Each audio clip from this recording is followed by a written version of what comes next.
in certain Kurdish-controlled areas erupted in unrest. It wasn't just an uprising. It was a calculated escape. Inside, hundreds of ISIS detainees waited, watching, waiting for that single moment of weakness. And when it came, they acted without hesitation. Amid gunfire, confusion, and smoke, prison gates were stormed. Guards, overwhelmed and outnumbered, struggled to regain control. But it was already too late. One by one, the inmates slipped through the gaps, some disappearing into the dust of nearby towns, others vanishing entirely across borders where eyes don't easily follow. No alarms, no sirens, loud enough to catch them all. Just footprints in the sand, quickly swallowed by wind and time. Authorities scrambled. Checkpoints were flooded with alerts. Eyes scanned faces, documents, anything that might give away a trace. But those who had planned their exit well, they were already gone. Today, their names are missing from rosters. Their faces no longer behind bars. The world remembers what they were capable of before, but now, no one knows what they're planning next. And while investigators chase shadows, another case, no less baffling, is waiting to be uncovered.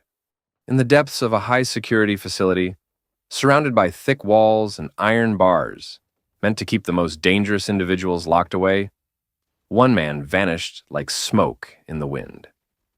Not by stealth, not by bribery, but by firepower. José Artemio Maldonado, known on the streets as El Michoacano, wasn't just any inmate. He was a name whispered with caution, a figure tied to the heart of cartel operations, and a man whose presence in prison was a small victory for law enforcement, until everything unraveled. It began with the roar of engines, military-style vehicles tearing down the road, not sanctioned by any government, but driven by men who moved with purpose. These weren't ordinary criminals. These were soldiers of the underworld, armed to the teeth and moving with precision. Within minutes, they breached the prison walls. Guards, trained and armed, were overwhelmed, outmatched by a force that had rehearsed every move. Surveillance systems were ignored. Orders were shouted. Chaos spread like wildfire. And at the center of it all, the objective was clear. Get El Michoacano out. They didn't just break him out. They seized the prison as if it were a battlefield. No negotiations, no delays.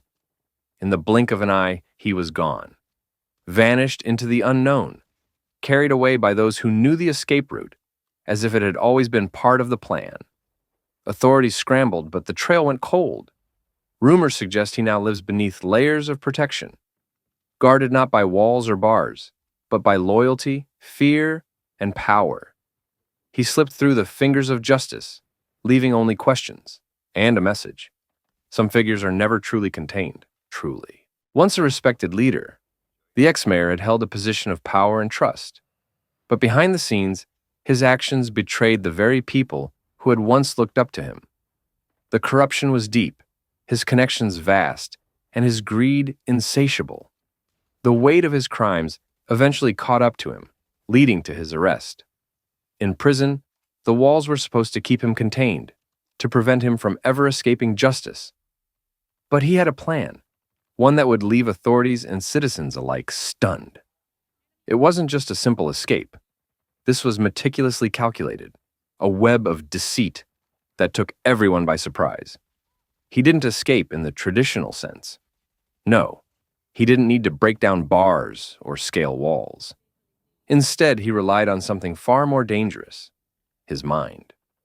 With a mastery of disguise, he transformed his appearance, donning fake facial hair that obscured his identity. It was a calculated risk, one that played into the very essence of his deception. But it was only the beginning. He forged documents so convincing they could have fooled anyone. These documents were his ticket, not just to freedom, but to a new life beyond the reach of the law. Under the guise of a scheduled visit to a neighboring facility, he walked right out of the gates, blending in with ease. completely unaware of the chaos he was about to unleash. Authorities were quick to realize the mistake, but by the time they had figured it out, the ex-mayor had vanished. Reports surfaced suggesting he crossed into a neighboring country, slipping through the cracks in the system, his every move calculated and cold. As the search began, the question loomed: where was he now?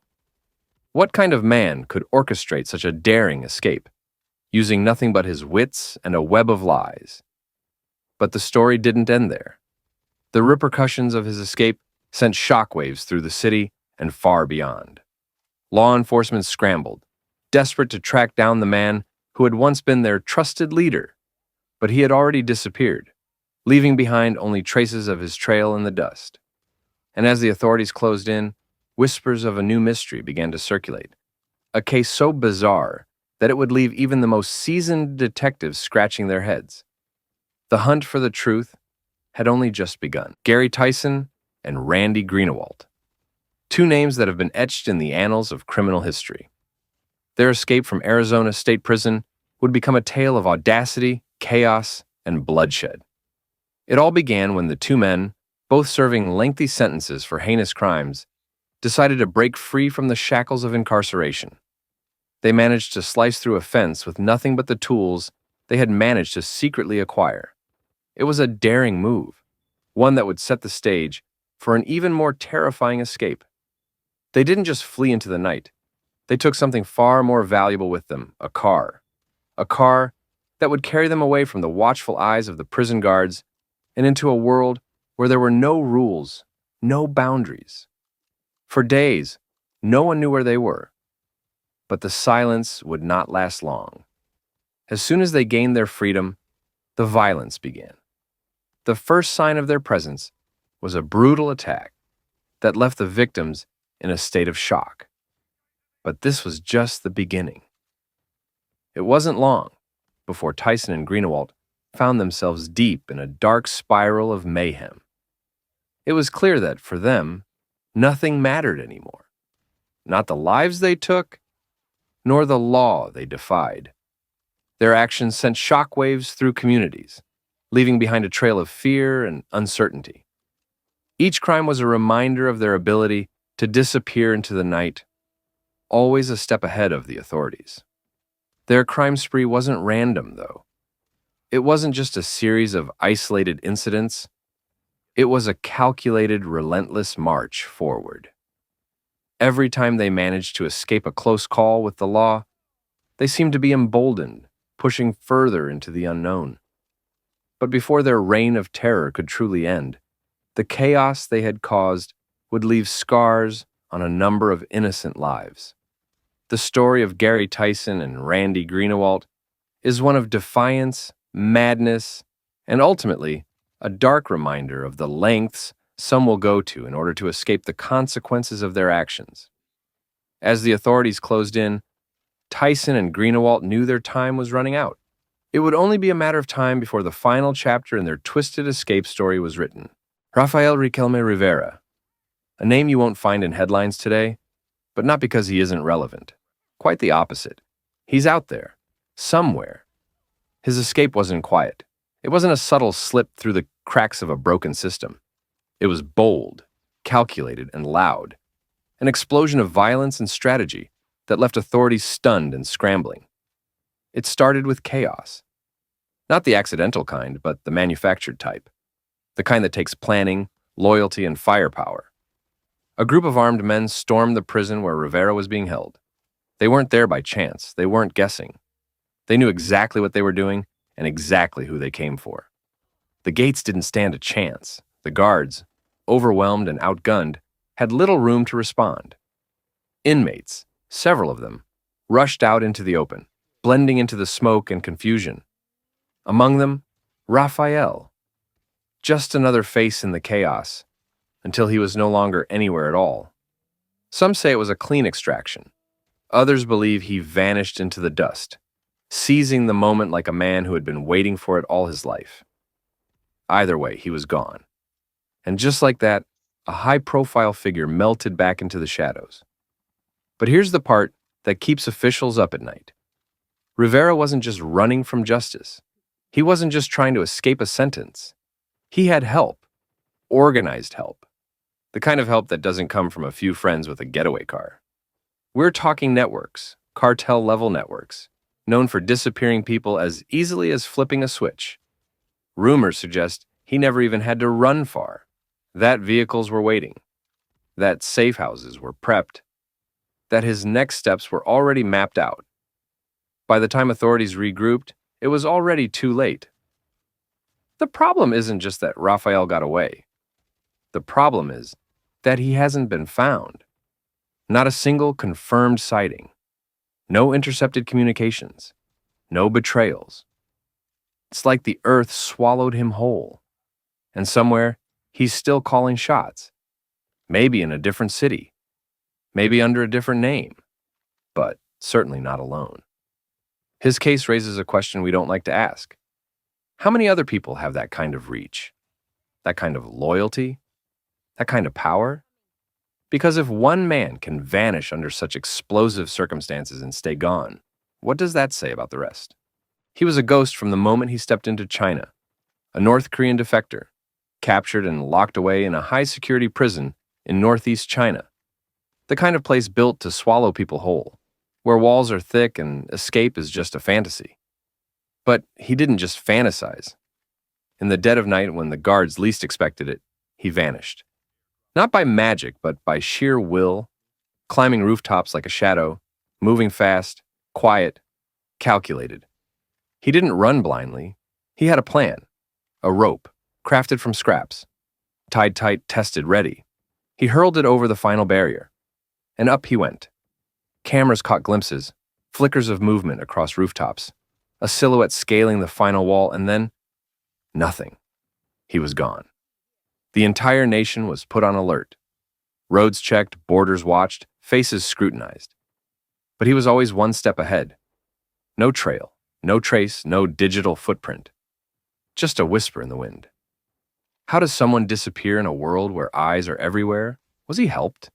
Was this orchestrated? Or was he simply that good? No one knows. Terry Daniele was no stranger to trouble. A man with a past steeped in crime, his life behind bars seemed inevitable. Yet, in the depths of the Barwon prison in Victoria, he hatched a plan that would astonish even the most seasoned criminals. Terry wasn't content with simply serving his time. He wanted out. It wasn't just a matter of climbing over walls or digging through floors. No, Terry had something far more devious in mind. He had learned the art of deception, the subtle manipulation of those around him, and now it was time to put his skills to the test.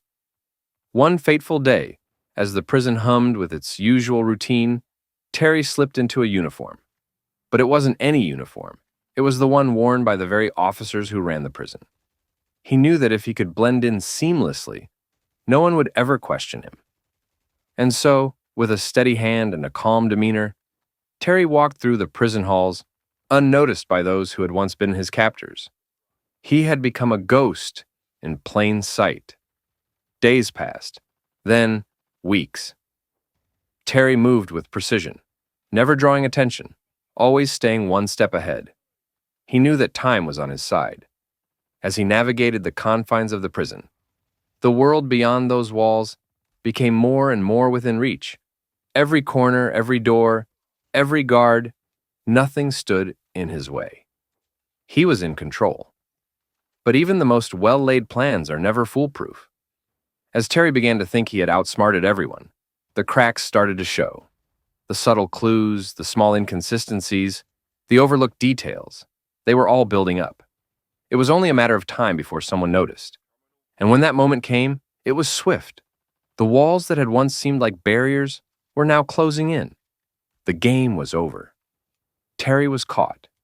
His escape had lasted several weeks, but in the end, no amount of disguise or manipulation could shield him from the inevitable. He was returned to the very prison he had escaped from, his brief taste of freedom fading into the shadows of his past. Imagine being so close to freedom that you can almost taste it, and then realizing your own blood could be your way out. In a quiet prison cell, a man named Alexander Delgado sat, watching the clock tick, waiting for the moment he'd prepared for. It wasn't a plan crafted with tools or tunnels. Number his weapon of choice? A face. His own. Reflected in his identical twin brother. When his brother visited, everything seemed ordinary. A conversation between siblings, the usual back and forth. But behind those exchanges was a plot so bold, so perfectly executed, it would leave guards scratching their heads for days. They slipped into a secluded corner of the visitation area. The guards weren't watching too closely. Why would they? It was just family. But in a matter of moments, identities flipped. Alexander handed over his prison clothes and took his brother's ID. A silent agreement, a gamble. One walked out, free. The other, confused, left behind to face concrete walls and clanging doors. When roll call came, no one noticed the switch. Not at first. The records matched. The face matched. It was seamless. Until the brother, trapped in a life that wasn't his, demanded to be heard. By then, it was too late. Alexander Delgado had vanished. Not a single trace, not a single lead. Just gone. As if he never existed. Authorities scrambled, but he was always one step ahead. A ghost in plain sight. And just when you think that twist couldn't be topped, another case, just as strange, just as unsettling, would leave the world asking the same question. How could this happen? He was supposed to be just another prisoner transfer. No noise, no drama, a routine movement from one secure location to another. But this man was anything but routine. He played the long game. Quiet, calculated, cooperative. So cooperative, in fact, that guards had begun to lower their guard. And that's exactly what he wanted. It started with a complaint. Nothing major, just a discomfort. Chest pain, shallow breathing, a hint of panic in his eyes. The kind of symptoms that trigger protocol. The kind that forces the escort team to act fast and move even faster. They paused transport. Crowds surrounded them. Noise, confusion. The perfect moment was drawing close. And then, chaos. It happened in a blur. 1 second the officers were helping him stand, the next he was gone. Vanished into the movement of bodies, swallowed by the rhythm of the city. No weapons, no violence. Just a ghost slipping through the cracks. The guards were stunned. Alarms followed. Calls were made. Boarders were alerted. But he was already gone. They believe he had help. Not just anyone. People with resources. People with agendas. People who don't need names, only loyalty. Far-right networks with roots deeper than anyone wants to admit. They protect their own, especially the ones who know how to disappear. Surveillance was checked. Dead ends. Witnesses? None that mattered. Rumors began to swirl. Some say he never really left. Others say he was on a plane before the search even began. But those are just whispers. The truth is much more chilling. He planned it. Every step. Every breath. He faked weakness to show strength. And it worked. Now he's out there, somewhere, watching, waiting. No fingerprints, no trail. Just a name and a cause. And just when you think you've reached the end of the story, you find it was only the beginning.